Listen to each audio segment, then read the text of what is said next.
Yes, so we're getting into May, of course, and with this kind of turn into May, the rains pretty much have stopped, maybe an occasional thunderstorm here or there, but the temperatures are beginning to increase.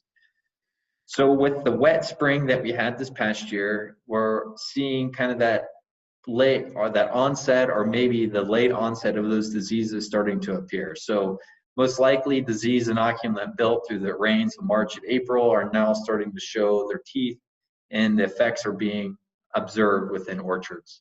But this probably started a week or two ago, but still it's ongoing as people get into different blocks.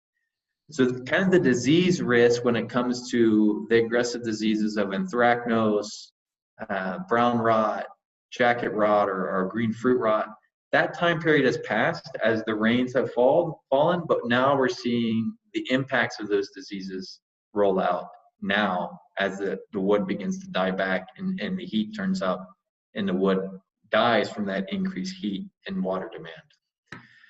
We now roll into summer diseases. So this is rust and scab, as well as alternaria and those areas affected by that. And with the increased amount of leaf wetness we've had in previous years, I would suspect that we'll probably see some alternaria spread across different regions of the San Joaquin Valley where we typically don't see it. Prior to about a week ago, we didn't see much insect activity, but that's now increasing. So as the temperatures increase, we tend to see insect activity increase, and that's simply due to that close association of insects biology with degree days, which is tied to heat.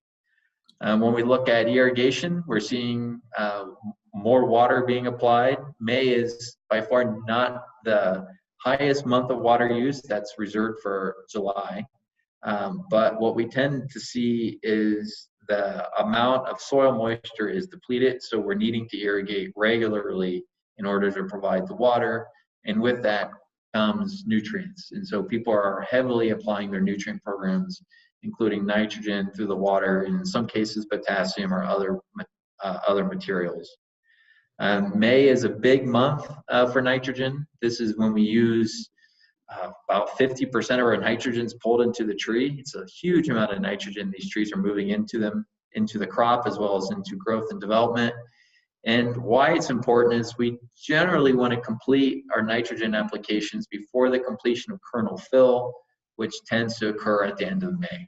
So between the water demand and the nitrogen demand, there's a lot of water and a lot of fertilizer being applied over the next couple of weeks. So I think many times we focus in the springtime, whether rightly or wrongly, but I think correctly, we focus a lot on making sure we're getting our fungicide sprays on.